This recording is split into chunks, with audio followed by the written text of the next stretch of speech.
I don't know exactly what whoever sold you on coming to talk to my podcast, but at least 24, maybe 36 people are going to hear this at some point. So sounds good. Yeah. Hope you make an impression like 4 of them. Nah, probably not. You know, I'll get like a random text message like, how'd you find Kevin Kane? Like, I cannot tell you how. It's entirely 47 pages. But Atu was the cameraman for the Worldwide Weenie Tour. Mm-hmm. And so he got to meet Stephanie.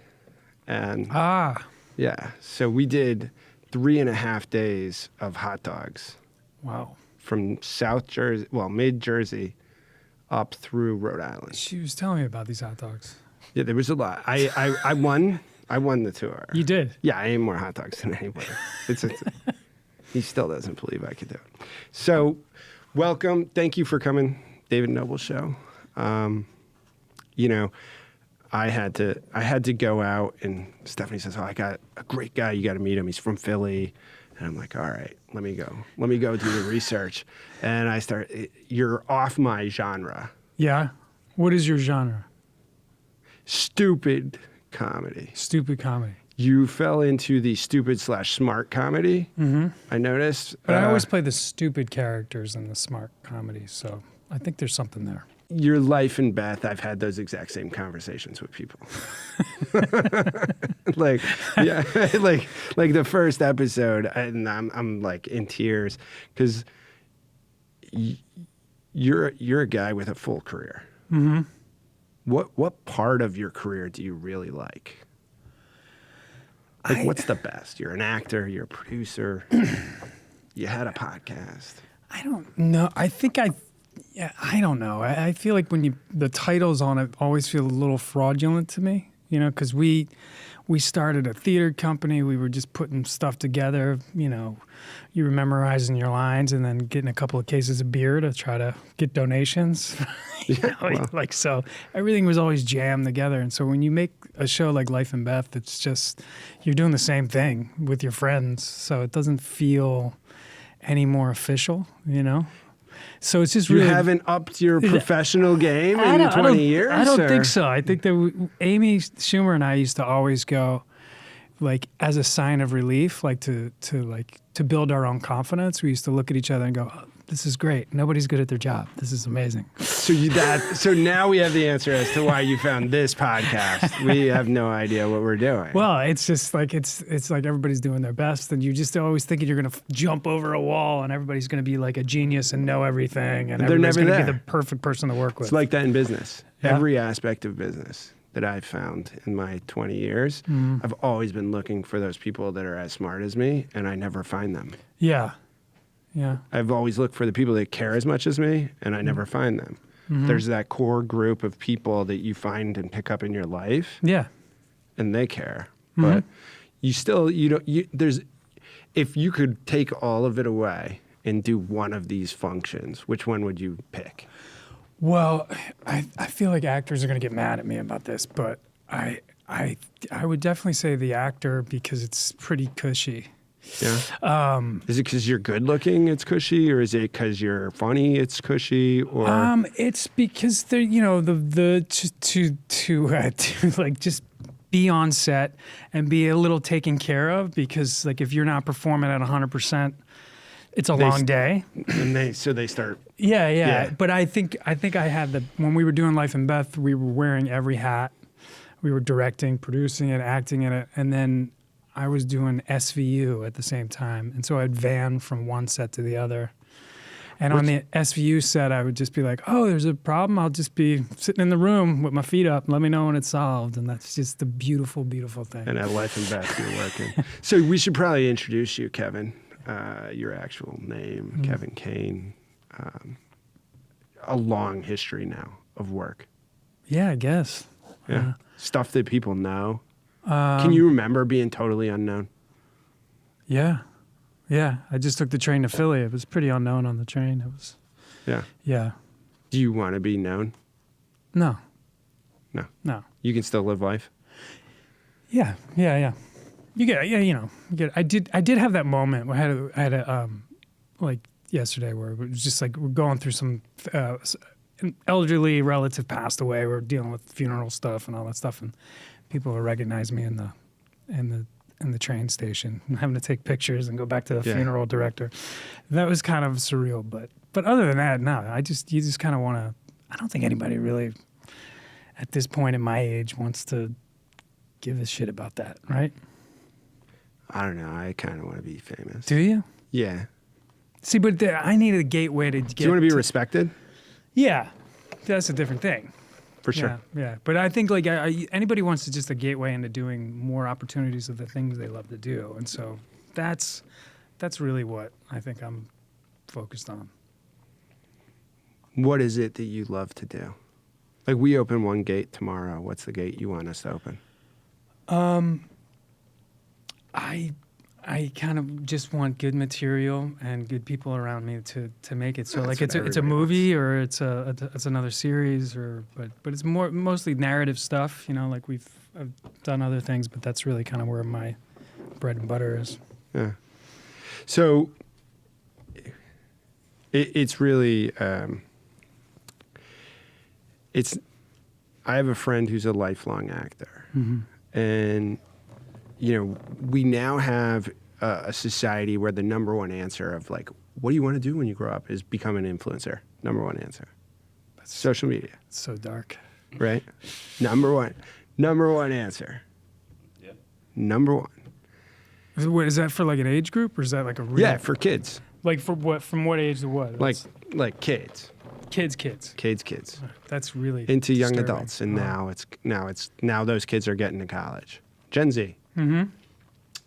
I mean, I think what they want to do is have the opportunity to do the things they want to do, right? Mm-hmm. I really, when you break it down, I think they're looking at other people and they're saying, oh, they're able to go do the things they want to do.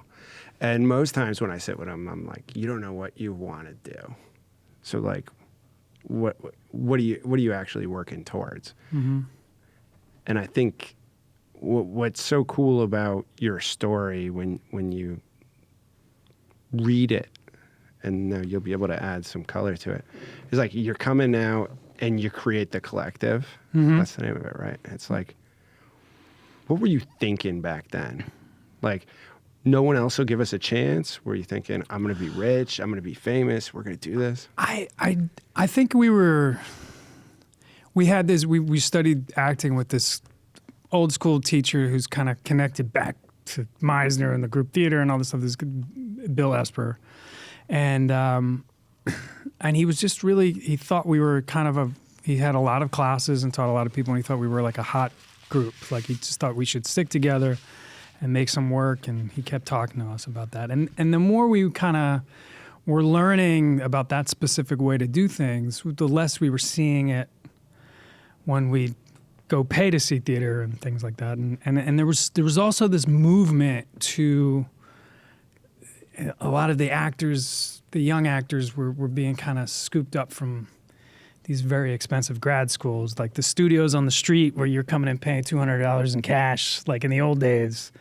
It's That's just not where they were finding talent anymore. So we just thought we would have to like kind of show them that kind of work and see what happens. Anything pops for us. So it was sort of like a back against the wall kind of. We felt like we were kind of the mutts of the industry a little bit. Were you? Yeah. Looking back? I think so. Yeah. You know. And so instead of quitting and getting a job, yeah, you go and create a community theater. Mm-hmm. Yeah, we were based, not too far from here. We were on East 4th Street, and yeah, we kind of weirdly made this theater company that broke even every year.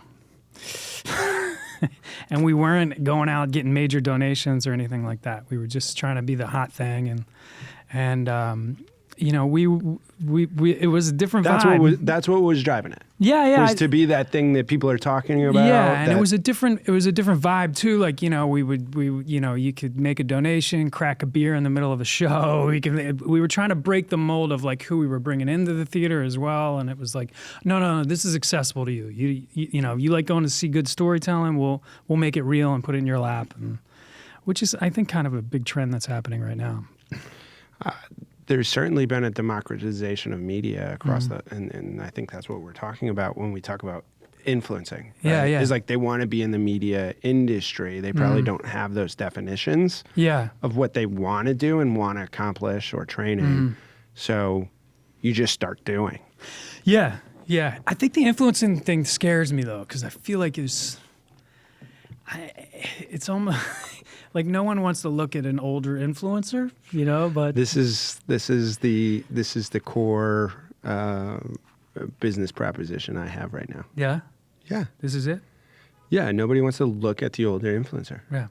So what are you going to be? What are you going to evolve to be? Yeah.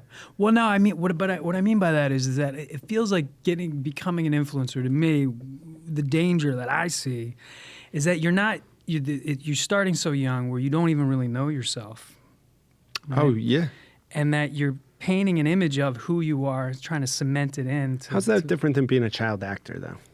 A child actor, I wasn't that. I can't speak to that, you know, because that's not my jam, and I wouldn't. Yeah, and I wouldn't put my kid through that. No.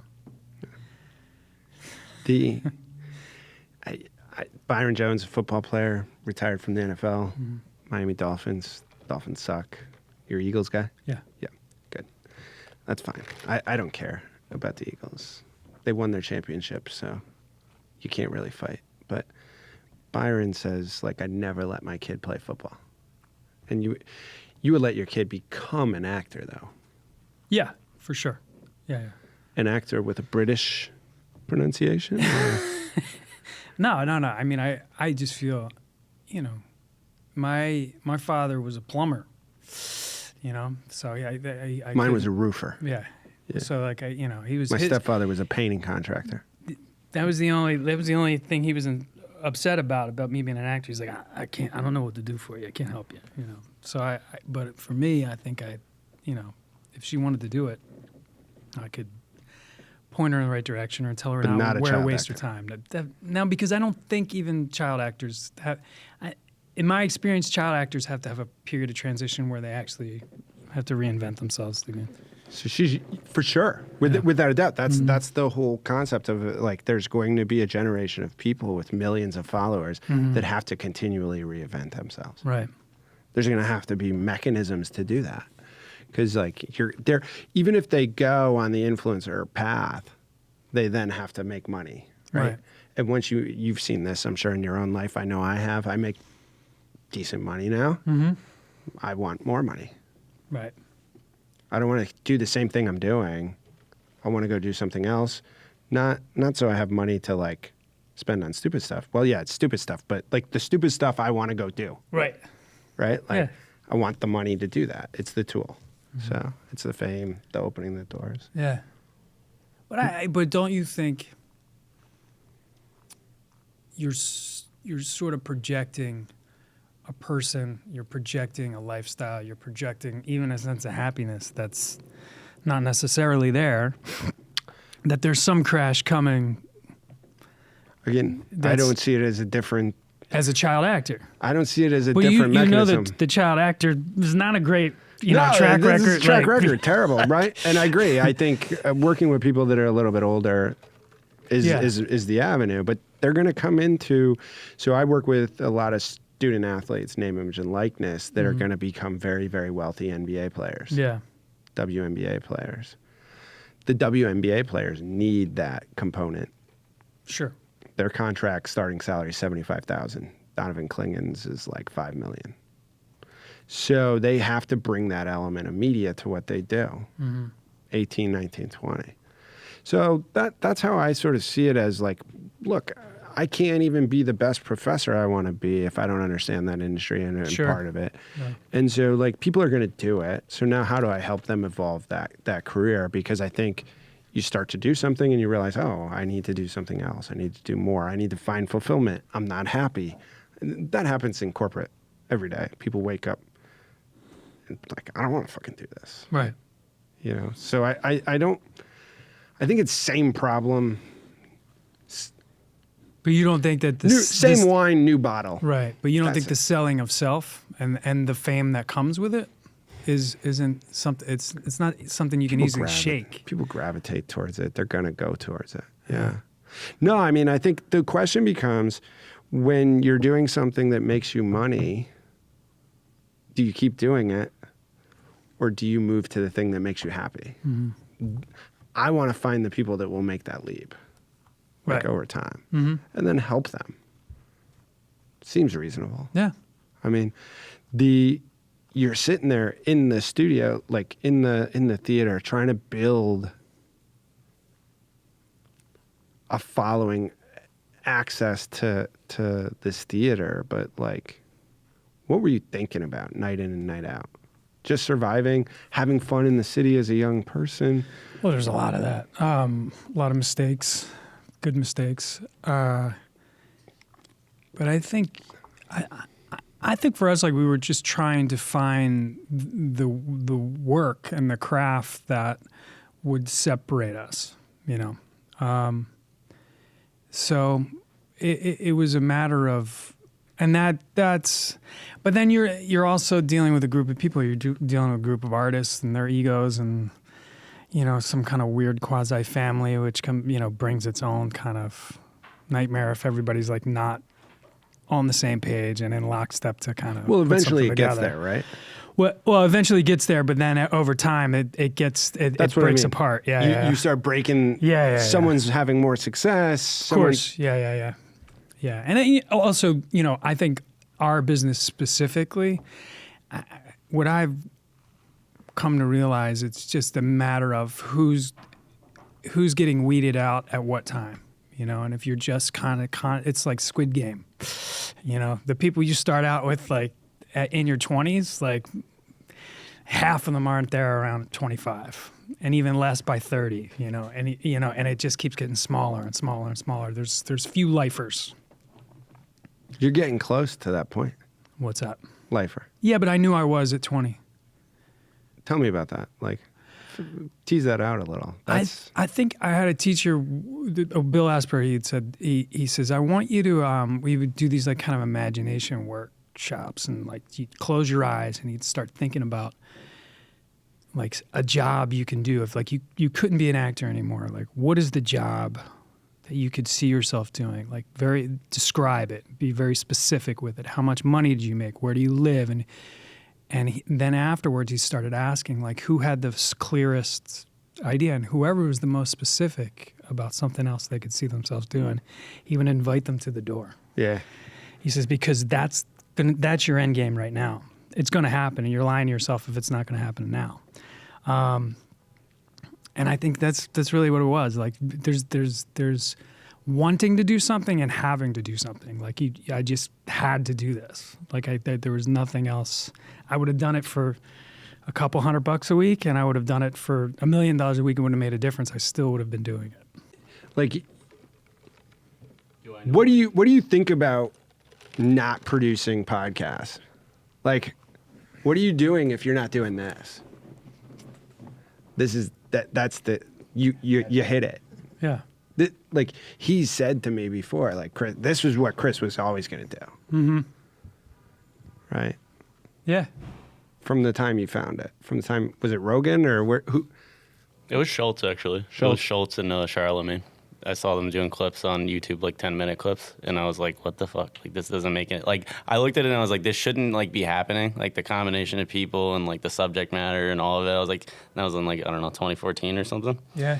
And I just kept watching it, and then I remember they did, like, a live show, which back then was, like, unheard of because nobody cared enough about podcasting except for, like, these little niche shows and stuff. And they did, like, a Q&A, and somebody went up and they were like, what advice do you have for somebody that, like, wants to get into this? And I don't even remember what the answer was. It was probably like, just do it, like, whatever. But that was the first time I remember being like, oh yeah, this is an option. And then it was just always in the back of my head. Actually, the first stuff that I recorded was like his mics and equipment and stuff, and it was just me and a bunch of drunk idiots like talking into microphones, stuff that will never be released, hopefully. Or hopefully you become so important that it has to be released someday in a museum, right? It's museum quality. No, I agree. I mean, he said the exact same words about him. He's never said it that way. It's like, what else would I do? Yeah. But like going through the last couple months, it's like, oh, I was doing this for free for 3 years. Like, do anything, record anything, like Yeah. make any money, do any job to be able to do it. Well, I mean, that's the thing too. There's like specifically acting requires other people and in some form, you know. Whereas, you know, I've never had a. I've worked with stand-ups. I've produced stand-up comedy. I've coached stand-up, but I've never had a desire ever to do it. I still don't. How do you coach stand-up and you've never done stand-up? Because I've been a fan of it. I've been working around it for a long time. But you know, if somebody has a special, I'll come in and give them notes about shaping their writing, or even something simple like, you know, you're telling us this thing, but live in it and show us this thing, and it, you know, usually just ways that you know you're cutting the laugh short and stuff like that. But that being said, like I've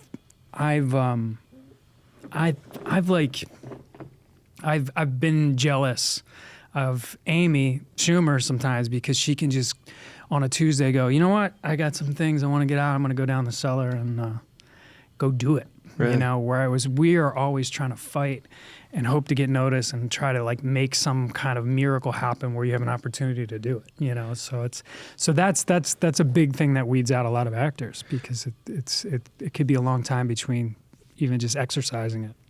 You've built your own career. You can't imagine doing anything else.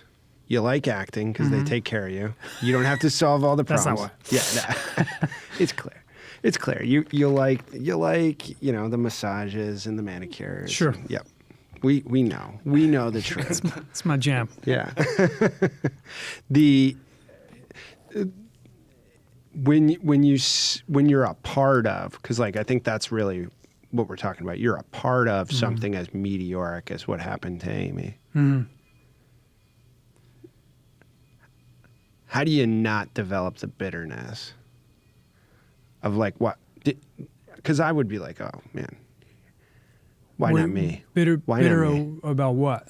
How big she's gotten. Like you've been there for the most of it and part of it, right? Like, how do you not pretty much compare? all of it. How do you not compare? That's what I mean. Like, yeah, I mean, this past you year can't is take like your probably story the apart first from it. thing she's done that I wasn't available to work on with her, but. How do you not compare? I think that's the real question. You know, she's somebody that's like, we've been working together for like, almost 18 years now. And she's just somebody that works harder than anybody I ever met. So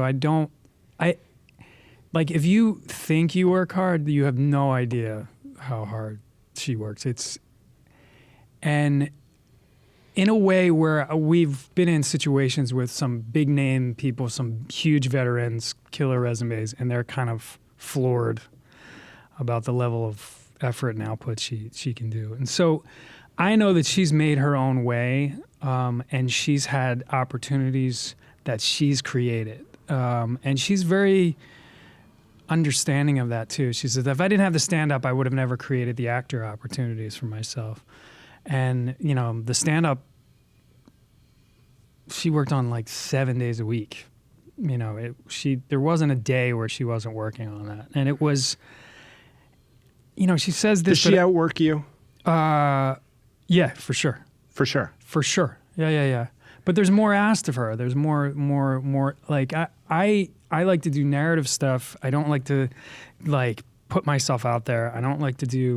I definitely don't like to do stand up. I don't like any of those things, but she's you know, our yin and yang's like the way we work together sometimes is like, I'm like, whoa. I think this could be bigger. This could be a better thing. Like, let's just chill for a second. Let's develop it a little bit. And she's like, no, let's just do it. Let's just do it. You know? And so we push and pull each other that way. And there's a happy balance of stuff that makes it work. You know? Steph keeps talking to me about like, hey, we need to do this teaser for the hot dog tour and like this and this. And I'm like, dude, it's like, we just wanted to get out of the studio and do something in front of the camera. Yeah. But she doesn't, you know, she has this way of like just saying fuck it. Yeah. And it's like, you know, the horse is out of the barn and we're just sprinting to keep up with it. And it works and it makes it happen, you know, and that's the biggest part of it. But for me, like, I've never had jealousy with her because, like, I've never wanted to play any of the roles she played, you know. Yeah. I've never wanted to tell those stories that are personal to her, and I've had every opportunity to learn how it works, and her and I worked together the same way we worked like in those first years for like $5 beers. You know, it really hasn't changed at all. $5 beers. Yeah. It has to have changed. It can't stay the same. I think the money around has changed and the opportunities, the size, the size of things. But fundamentally, I think what we find in each other is like dialing up things in scripts, dialing up things in performances. Those are our bread and butter, and that's what we do. How much do you dive into the production on this? Are you really interested in that? Like, you get into it and really figure out the money, figure out the deal, figure out the project? No, I can't. If I'm on set thinking about money, I'm sunk. Mm-hmm. So we had these great line producers that's their job, and we trust them with our lives. But for me, it's just only creative. You know, we're directing. We're putting the cast together. We're figuring out ways to kind of maybe do rewrites or improve things. But it's always from a creative standpoint. I don't enjoy producing per se. Mm-hmm. Because of the conversations and the whole half of the world that I don't get involved with. You just don't care. I don't care, and I'm like, I'm a producer, but I know my friend Steve Ast is a producer, and I go, he knows way more than I know about producing, you know, like that. But because it comes down to the nuts and bolts of those things, you know, so you're always kind of like, you're kind of thrust into the situation where you're making these things with people and you know what you can do and why you're there. But also you're just like, you get in a room like of other producers and you're like, I don't know what the fuck anybody's talking about. Yeah. You know, and I have awards for producing. Yeah. Yeah, you're the first Peabody Award for sure. Yeah. And like on this podcast, like, yeah. We have those kids that are doing it. They're doing it soup to nuts. Mm-hmm. I mean, and I think the influencers, the social media stars, those people that really care about the craft mm-hmm. will be there in 20 years. And you'll see the exact same phenomenon you talked about. Mm-hmm. And they'll learn that business and learn that industry and learn that craft. Yeah. And they'll care about the same things, the angles, the lighting, the creative, how do you finance a bigger project. I just think it's a different avenue. But I also think, there's so many aspects to a full production, especially like a narrative production, that it's also benefits you to like narrow yourself down on with those creative things, because if you need to have people you trust, deal with some of those things, because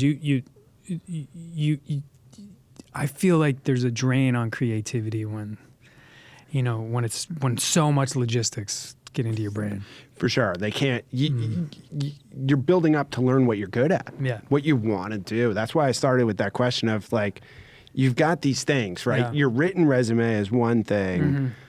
but like your love and passion is another thing. Yeah. And what I'm hearing is your passion is actually the narrative, and is like producing a particular type of story mm-hmm. on that narrative set, and acting is a key component of your career. Yeah, I think that's what it is. Like I've been asked to come on to things just for those kind of reasons, like it'd be like, can you come on this movie because we're dealing with this hot comedian and he's a lead actor and we're going to try to, we got to figure out how to make him a movie actor or things like that. And, you know what your skill set is sometimes when it comes to like producing per se, but... So in Snatched, Chris, his credit is as the hot guy in Snatched. How do you feel about that? Right? Like, how does that? Because Are you proud? Or do you blush? Yeah, I think I was. Well, we did a lot of sketches on Inside Amy where I was just a guy that was, you know, on the surface it looked like, okay, yeah, he's, and then it's just like really messed up, dark, like, and you know, when Amy and I do something, if it's hot guys, because there's no way she would give me that compliment. It's just like, you're a real piece of shit on screen. Yeah. that's actually a friendship at that point, right? Yeah. Like that you can only No do way. that. No. But I was like, oh man, I was like, I could go through this. I could write like 20 jokes about this. This is fun. No, and that was like a, you know, I think I was originally a guy where her brother in the movie was talking about his Call of Duty friend that he was trying to set her up with on a date. And then the rescue comes in at the end of the movie, and I was actually a real guy in the military. That was like, so we shot all that and all that. And then we tested the movie and they recut it, they made it shorter, they changed the ending, all that stuff. So that was actually a scene we just threw on a reshoot. So that was my second role in that movie.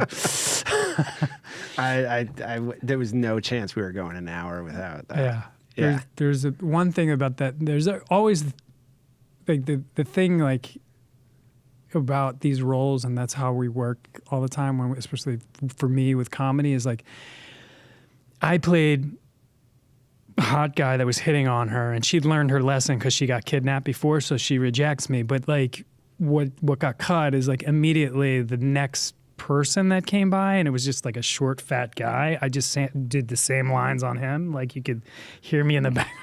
So it was just a total degenerate piece of shit, this guy. And that's why it makes sense if anybody knows. Right. I'm sure it makes sense. Yeah. No, it's the part that got cut out. Yeah. But you know, when we did Inside Amy, like all these sketches I did there was a guy, I was cheating on Amy, and she was finding clown panties, and I was rushing all these clowns out of those fucking clowns all the time. I had a threesome with somebody else, and with another guy, and we just ignored her the whole time. There was a guy who was like just in a disgusting way would recap sex, and all of those characters, if you look them up, are named Kevin.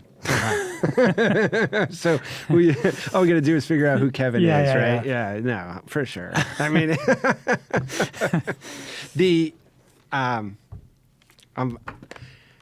I went to Finland as a kid, you know, and I spent like 2 years in Finland, 15 and 17.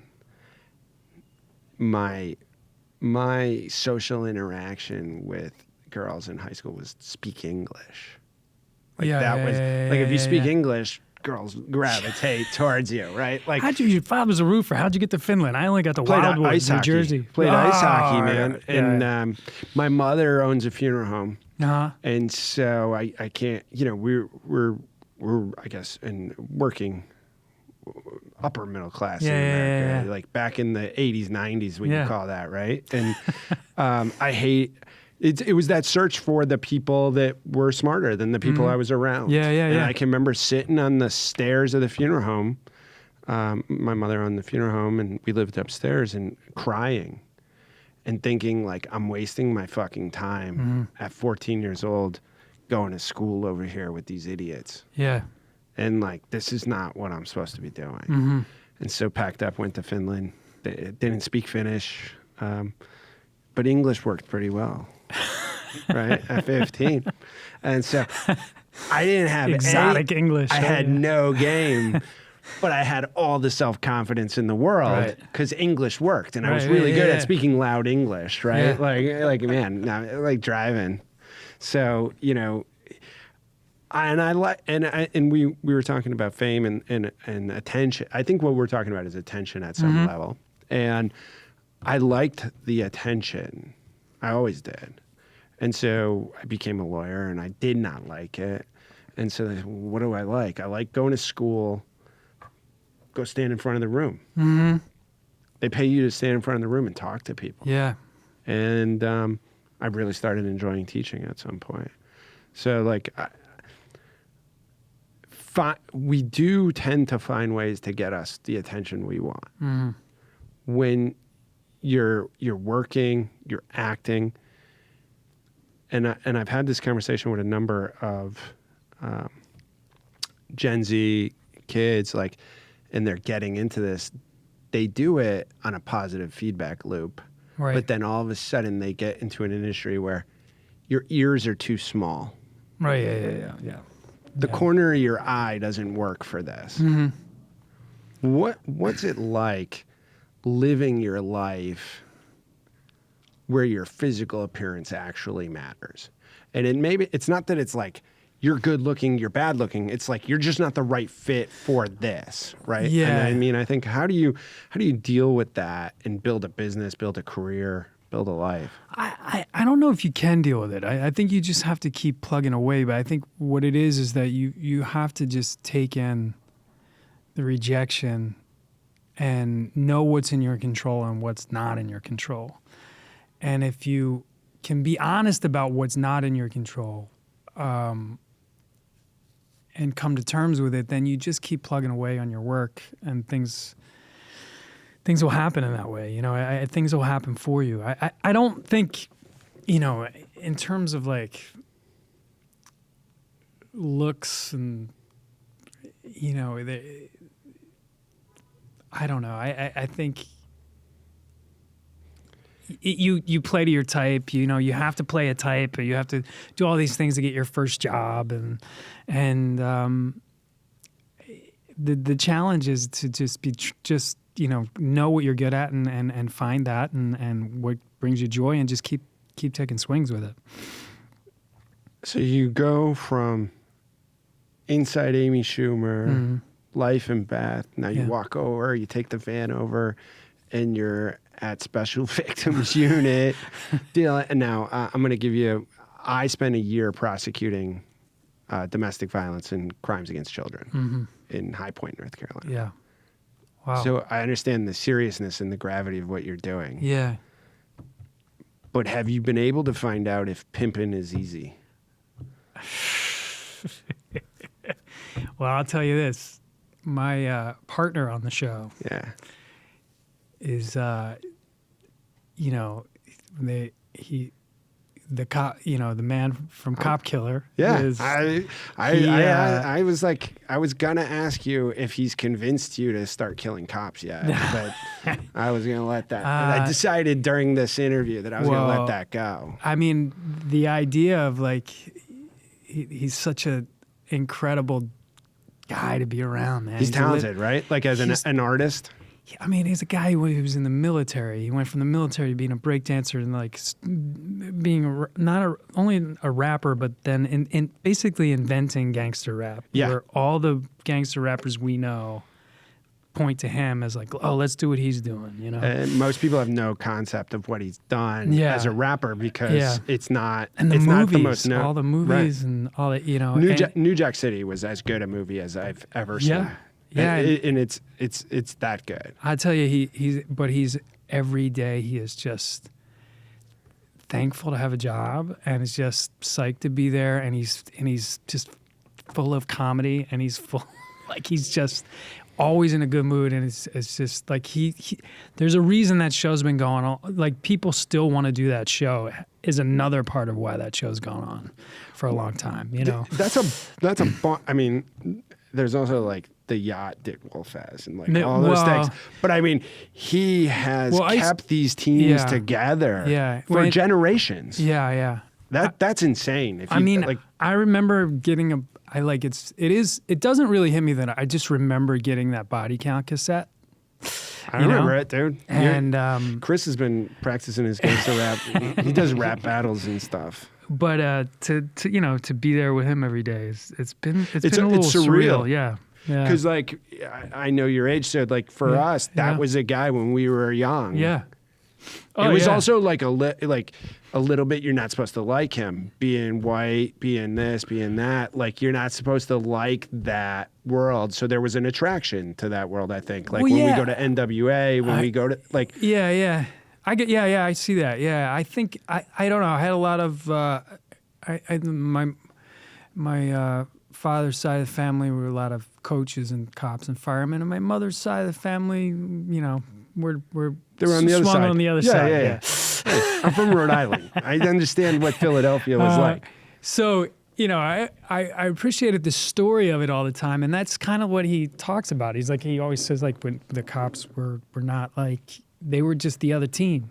That's it. And there was respect, but you wanted to win the game with them, and that's his story he told me. And when Dick Wolf met him, he's like, I want you to be that cop, you know. But then he's also just like your work in High Point, like he goes, who could be mad at the cops that do that for a living? Like they're not in the wrong, you know. They're not. It's you can't be on the take and be on that kind of line of work. It's some of the most. I mean, fuck it. So.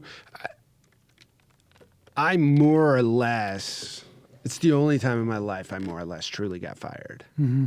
Now, I threw the badge and was like, go fuck yourself. Mm-hmm. It was the first time I was in the room with murderers, with rapists, but like understanding the stories on that shit. It's dark world. And I always say to people, stay out of jail.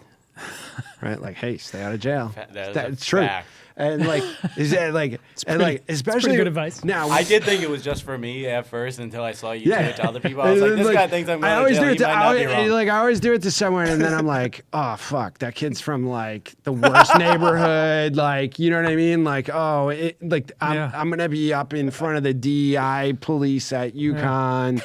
Like all this stuff. And really what it comes from is I watched those people that were bad dudes sit in jail and cry like little bitches. Right? Like these were the baddest people I've ever seen.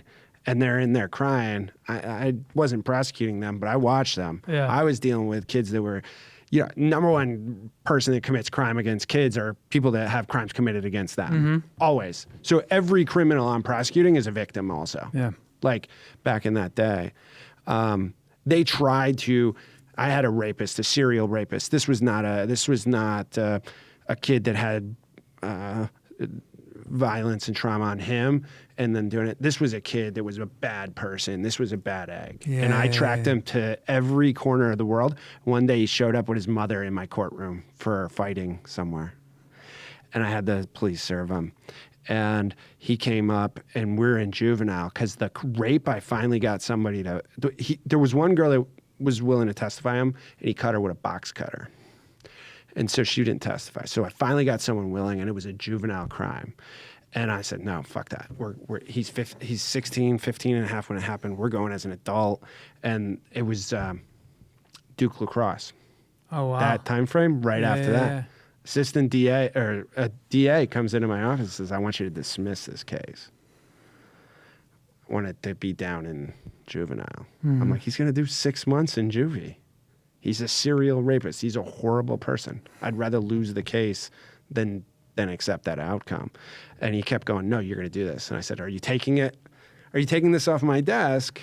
Yes or no? And he kept saying, no, you're going to go do it. And that finally I got to the point, I was like, you're going to have to fire me. And then we exchanged words. And then I like wanted to get it back in the middle of the air. But yeah, 2 weeks later, I had a new job. It's real. That stuff's real. You perform it. I'll tell you what, you know, take it with you, right? Yeah. Well, you know what, it's the set is very light and it's very fun, and because it has to be, because if you're thinking about work in a funeral home, stuff, same thing. Like yeah. And so, but I will say this is like when we're shooting in the city, when we're on location, there are oftentimes like fans lined up, and they're all awesome. They wait for pictures, and you talk to them, and you start realizing they're like, you know, it's a cathartic show, and so there's a different level of kind of responsibility to them, like. You know, they've been through something, you know, and a lot of these fans of the show, and it's to be able to kind of provide that, and then you get to meet them in person is like, it's a pretty good feeling. The show is such a groundbreaking show to move into that category and build something build narrative like that, but then to do it for 20 years. ICE told me that the original names was Law and Order Sex Crimes, and they were like, we don't know. Yeah. And there was a concern that they wouldn't have enough Crimes. 25 years later. That's because they just simply hadn't done the research. Yeah. Like, you know, but yeah, that's an amazing run. Yeah. And you're going from being inside Amy Schumer, Life. Well, you know, it's kind of a full circle because my first job was on Law and Order while we were doing that theater company and all that stuff, and it was really funny. I ended up murdering this guy who we were just shooting an episode last week, and the guy I murdered in the He's episode, back. he was a lawyer in that episode. So it was like a full circle, and I was sitting there with a badge on. So I'm gonna have to go back. I think every actor from that generation is in Law and Order. yeah. So I'm gonna have to go find that. You'll tell me after like the episode. I'll go find the episode and watch it because like everyone's either been a criminal or like And it's kind of cool because at the time I can remember being in college, like when you're hungover and you were like dying. That is what you would do. Is like you're like, am I wrong? In that time frame, you sit down and Law and Order, it just runs through. Still when we were there. And like that was how I went to law school. And so like I got to say to Rick, like I know your name from being hungover in college. Because it's like it would go back then. I think it's pretty sure in the credits it went Dick Wolf, Richie. Yeah. And I'm like, that's it. Like that's who you know. That's to wild. me, you're the jerk. You're one of the jerks that made me go to law school and waste 10 years of my life doing something I didn't want to do. And like, you know, but it is a great show, and it's amazing how formulaic it is compared to what you're doing over inside Amy Schumer, which is not a formula. What is it? Well, what is the sketch? What is the sketch world like? Sketch is wild because they never give you enough money, ever, any sketch show. Judd Apatow told me this. He said that the hardest he's ever worked in his life was a sketch show. And he goes, that's anybody in this business would work the hardest, it'd be a sketch show. Because like in the morning, you're doing a scene, and then you're doing a commercial parody like at noon, and 3 o'clock, you're doing like a Japanese game show. You know, it's just like, and you're learning all these styles quick. I mean, like Did you try out for Saturday Night Live? No. Never. No, I never did. It wasn't kind of my path, you know. I wanted to do theater and film, and would you do theater or film if you had to choose one? This is where the economic question comes in because you take the money off the table. Take the money off the table. Yeah, just the artistry and the creativity. Take the money off the table. I don't know. I'm kind of slanted. I feel like I have kids, and it's tough to do theater. Yeah, for me at night. Yeah. Well, it's tough at night, and because of the economic reasons. So I'm missing it more. Right. You know what I mean? Okay, right now? I see what you're saying. So it's a little slanted in that way. Film's a little different. You know, it's like it's a different world. It's like I looked at a thing. It's like you got on. You know, and I feel like even a movie like Trainwreck was one of the last kind of big international hit comedies. Like things don't hit that wide in comedy anymore, and because things you can't don't be hit funny. differently. You're not allowed to be funny. I think that too. I think that's a little bit of a cop out sometimes from the business side of things. I think they just don't want to. They don't want to spend, $50 million to make $100 million, right? They want to spend like $250 million to make $1 billion. Yeah. And so comedy was the first thing to get killed of the smaller movies. And now comedy is like, you watch it on demand. You watch it on Netflix. But a great comedy, if you can remember, you watch it in a theater with a ton of other people laughing alongside you. And you had to watch it 4 times because you couldn't hear the punchlines. Yeah. Because you were laughing. Yeah. One of the ones I remember is the original Ted. Yeah. And you're laughing so much, and the laughter in the theater is so. So to and me, now you're in an event with people, and it's a communal experience. That's right. Yeah, we know the same.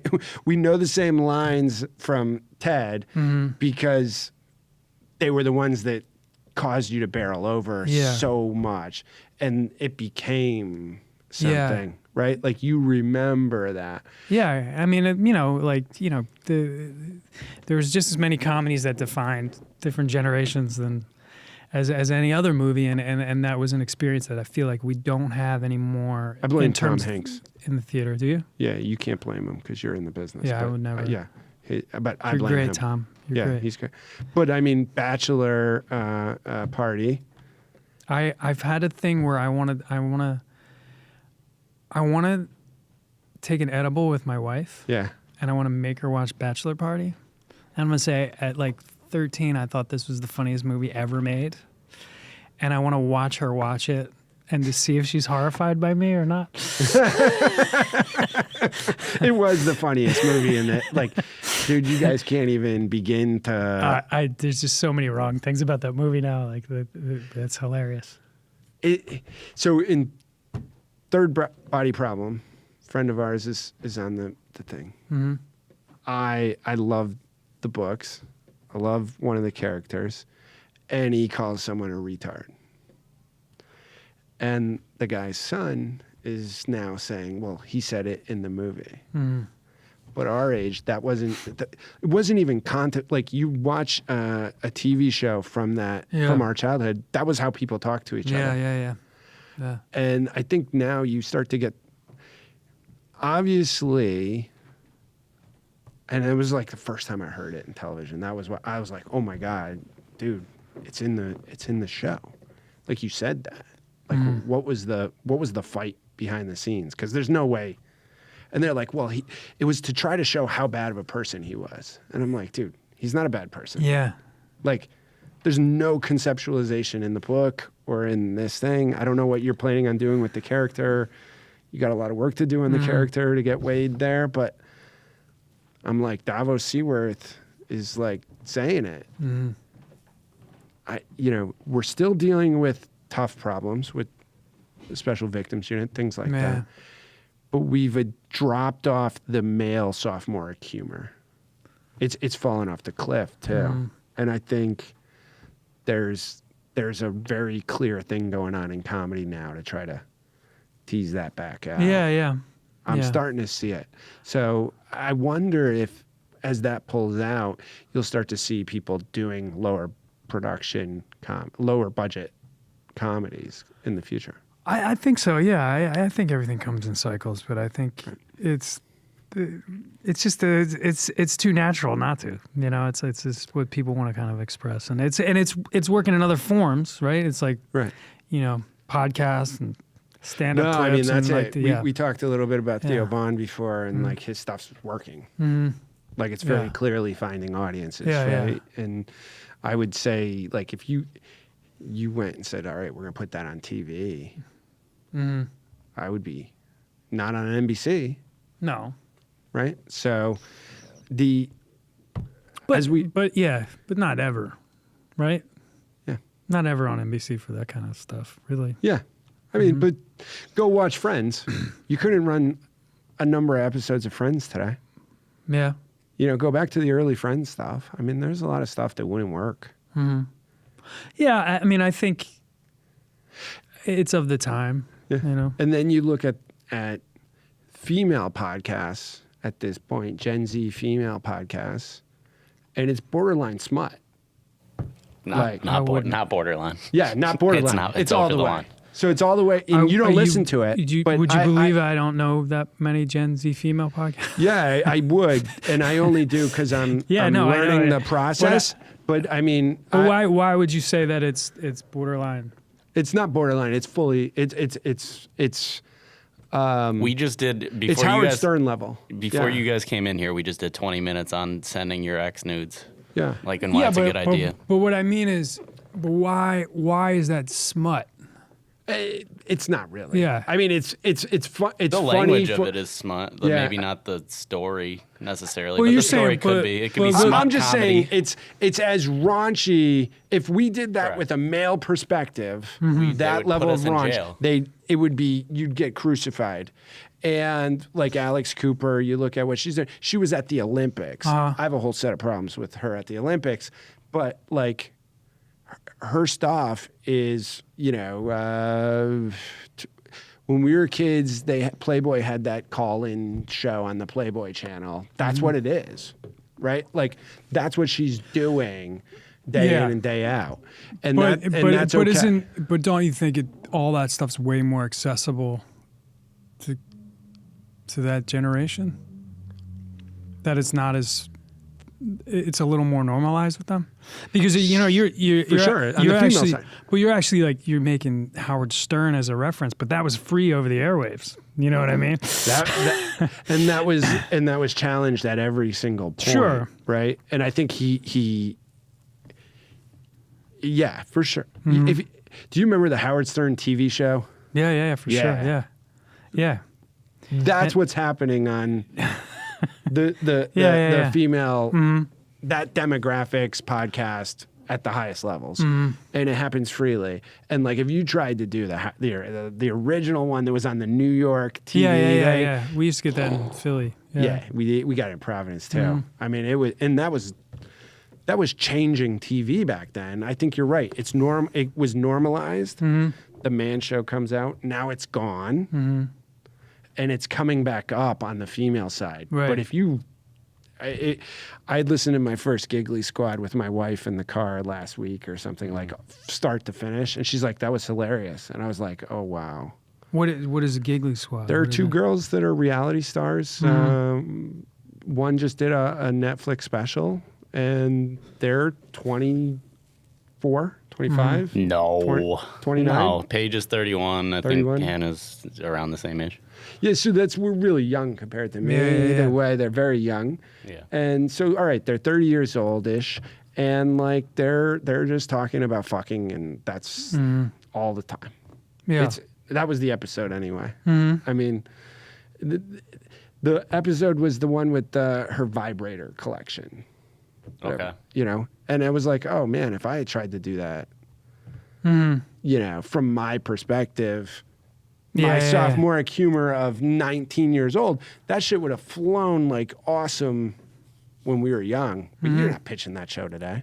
No. You need a woman in that show. Yeah. Amy could pitch that show. She did it.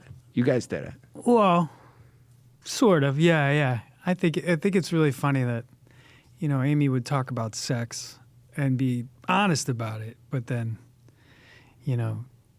watch that be reinterpreted was very funny to, because I thought it, and it is, it's very smart, honest, specific humor, but then you would get like a marketing team from a studio going, okay, so you're a big whore, and this is the way we're going to advertise it. And we're like, what are you talking about? Like, that's not what anything this is about, So it's funny how the broad stroke things can swing you out. It's become so. I think it's become what's making its way onto TV is just entirely different. And I think you're right. I think it's cyclical. I don't think it's like gone forever. No, I don't think so. I just think we're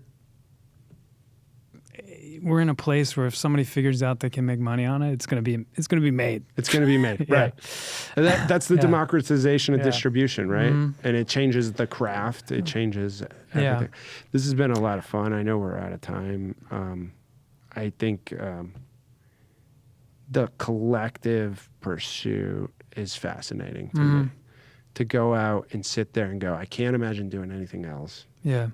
So I'm going to create the opportunities to do it.